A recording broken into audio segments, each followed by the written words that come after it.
after seeing this footage, it does raise the question, is the police training Antifa and their members?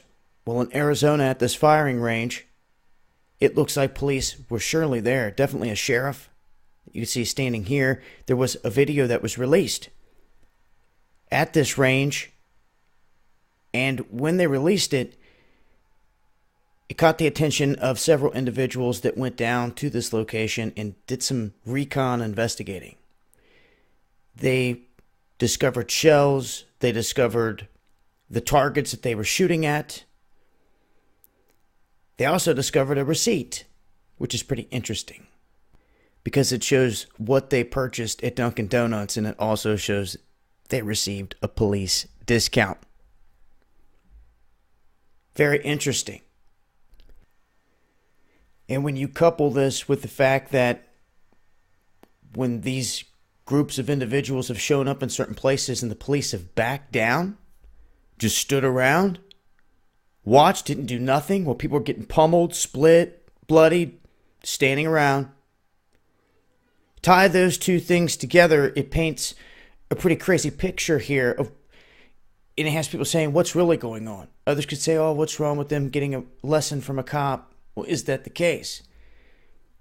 We don't have all the details as to if the police even knew who this crowd was or if that is the case. But what we do know is that there was a sheriff there on the location with all them. And I know all kinds of guys that go to the range, different individuals that go to shooting ranges. They never have a cop out there with them. So it's interesting that not only was the cop there, but apparently, with the whole purchase of the stuff at the store, it shows that there was a cop discount.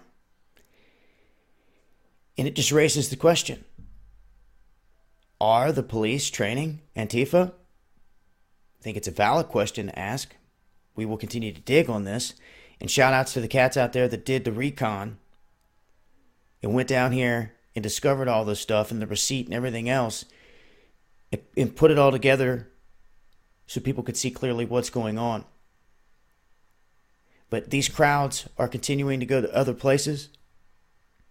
And as I've said before, they will continue throughout the summer. I've talked about the connection to Soros already funding what happened at Berkeley, and that you would see more events at Berkeley, and sure enough, they're happening.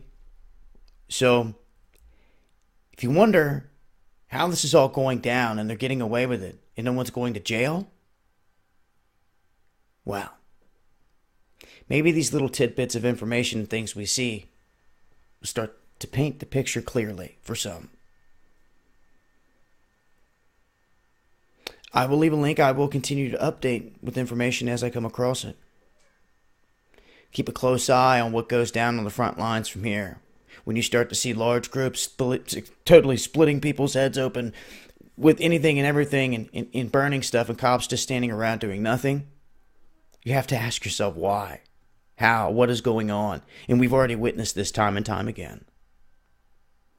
It's been Dabu 7. Eyes open.